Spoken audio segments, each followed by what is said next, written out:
বাংলাদেশ জাতীয়তাবাদী শ্রমিক দলের গতকালকের সমাবেশে আমাদের বাংলাদেশের প্রধানমন্ত্রী জননেতা জনাব তারেক রহমান যে ঘোষণা দিয়েছেন,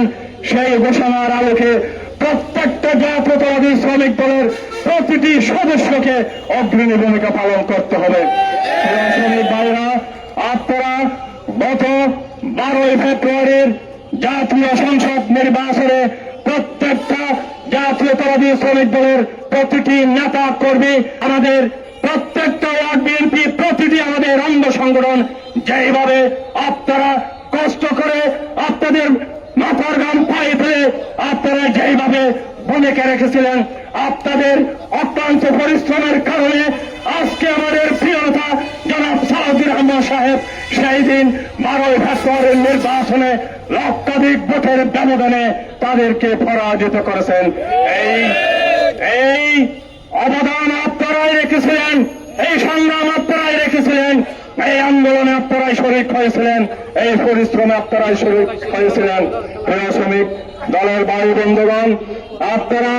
যেইভাবে রাজপথে ছিলেন, প্রত্যেকটা অঙ্গ সংগঠনের এবং জাতীয়তাবাদী দল বিএনপির প্রত্যেকটা নেতা কর্মীরা আগামীতে রাজপথে থেকে পেশিবাদের যারা দোষর রাজপথে আসতে চায়, পেশিবাদের দোষরের সহযোগিতা নিয়ে যারা রাজপথে বিশৃঙ্খলা করতে চায়, পেশিবাদের সহযোগিতা নিয়ে যারা দেশে বিশৃঙ্খলা করতে চায়, যারা জিয়া পরিবারের বিরুদ্ধে ষড়যন্ত্রে লিপ্ত হয়েছে, যারা বাংলাদেশের অভিসংবাদিত নেতা অত্যাচার আমাদের সকলের প্রিয় নেতা